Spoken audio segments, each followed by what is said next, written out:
नमस्कार बंधुरा उजानी रान्ना बान्नार आरेकटी भिडियोते आमी आपनादेर स्वागत जानाई।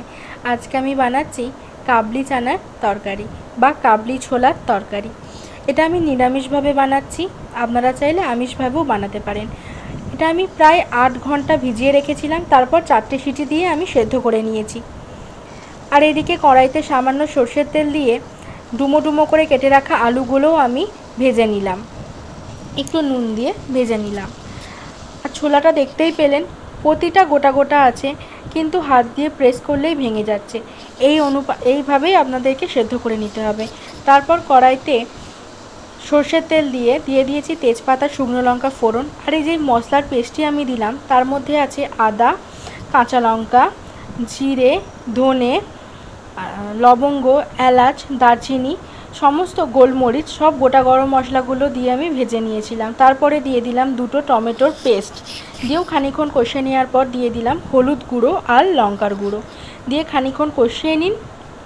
দিয়ে দিন চিনিটা, যেহেতু নিরামিষ রান্না অল্প একটু চিনি অ্যাড করতে পারেন, তাতে স্বাদ কিন্তু দ্বিগুণ হয়ে যায়। ভালো করে মশলাটা কষিয়ে নিন যতক্ষণ না তেলটা ছেড়ে আসছে। তেল ছেড়ে দেওয়ার পর দিয়ে দিন আগে থেকে ভেজে রাখা আলু দিয়ে খানিকক্ষণ কষিয়ে নিন।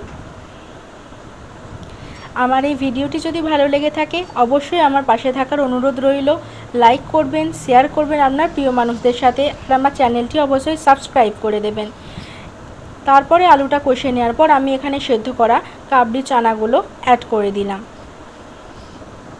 দিয়ে দিলাম পর্যাপ্ত পরিমাণে নুনটা মিশিয়ে দেওয়ার পর এটা ঢাকা চাপা দিয়ে দেবো।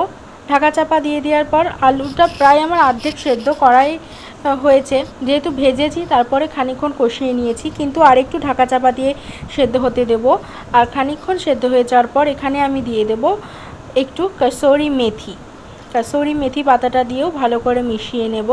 আর তারপরেই কিন্তু রেডি হয়ে যাবে আমাদের চানা তরকারি বা কাবলি চানার তরকারি। সবাই ভালো থাকবেন, সুস্থ থাকবেন। আজকের